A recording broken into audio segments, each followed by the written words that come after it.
the new year is a great time to assess all your personal documents and plans, and those plans should include directives in case something happens to you. Preparing a will or a living will, or even advanced funeral plans can reduce the burden on your loved ones. Jeff Edwards is the owner and funeral director with Edwards Funeral Services, and he joins me today with some great advice. Jeff, it's nice to see you. Thank you, Gail. The good year is kind of a good time to sit down and assess all these things in our life. What's the phrase? It's never going to happen to me, but you got to be prepared, don't you? You do, and everybody wants to put this off, even myself and Beth. I mean, we've put it off, but now we realize that we need to do it because, I mean, it's a new year, and we all make resolutions on the 1st, and we don't follow them on the 2nd, but this is a resolution that people need to make to just do it once, get it out of the way. A healthcare power of attorney, a living will. What's your desires if you're not able to speak for yourself in a medical situation? The healthcare power of attorney, which is just a simple document, and we have a packet that's available both from our funeral home and the county recorder is actually who put it together. People can fill out some basic questions and have it signed, witnessed, or notarized, but it's in place in case something bad happens and you're in a hospital and you can't speak for yourself. There's a document that gives a loved one or a trusted friend the legal ability to speak on your behalf because of the instructions you've left in your living will, and then backed it up with a healthcare power of attorney to make it stand up there in the hospital. What's interesting is you said this can all be done without an attorney, and sometimes that is what holds people back, isn't it? Thinking, I can't afford it, I don't know who to call, how to begin. It's too complicated, I can't afford an attorney. Not that if the situation or your life is very complicated and then there's lots and lots of assets, an attorney might be needed. I don't want to discourage that, but it's a simple process, a basic living will and a healthcare power of attorney that does not require an attorney.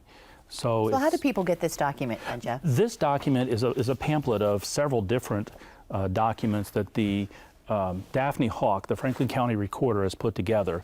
We have these available at our funeral home. They're certainly still available at the county recorder's office. There's no charge for it. It's a good place to start, if nothing else, right? It is an excellent place to start, and in fact, I started mine yesterday.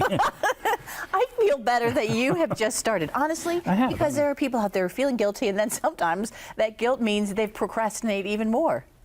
And I'm guilty of that too. I mean, do as I say, not as I do. No, I just got started, so everyone should. You should. Everyone should. You talk about a representative for the family. What do you mean by that? Should someone have a copy of these things? Should it be someone who's related to you? Absolutely. You want to make sure that whoever your healthcare POA or power of attorney is has a copy of it, because that's their power standing in front of a doctor. But you can also record these at the Franklin County Recorder's Office. Mm-hmm. They'll have a little laminated card that's in your pocket that will explain where this document is at if you have recorded it. But it's something you want to share with your family and loved ones, or your funeral director. If you've made your advanced funeral plans, which is another thing that you want to do. I mean, we all put it off, but most all of us don't know when our number is called. It's something to share with the funeral director too, because we can always call and we have your file, we can pull it. What do you suggest people do when you say advanced funeral planning, even basic minimum? What would you suggest, Jeff? At a very minimum, contact the funeral director, either go in and see him, have him come out, and just have a conversation.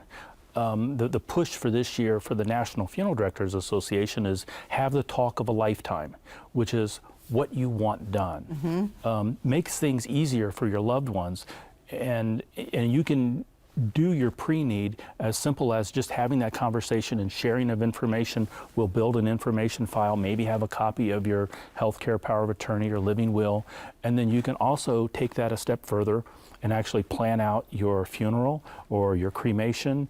You can put your own desires in writing, and then you can even take that a step further and pre-fund it and guarantee that what you want is paid for, and the family that's left behind is not under the how much the disability I was of gonna not say. knowing what mom would have wanted or what you would have wanted. What a burden that takes off a family at a time when they're already suffering, obviously, because of a loss. So Exactly. that is a great idea. Exactly. Wonderful ideas that you shared today, Jeff. We hope people listen. And We hope at least they do. start you up for that resolution. Thank you. You're welcome. Thank you, Gail.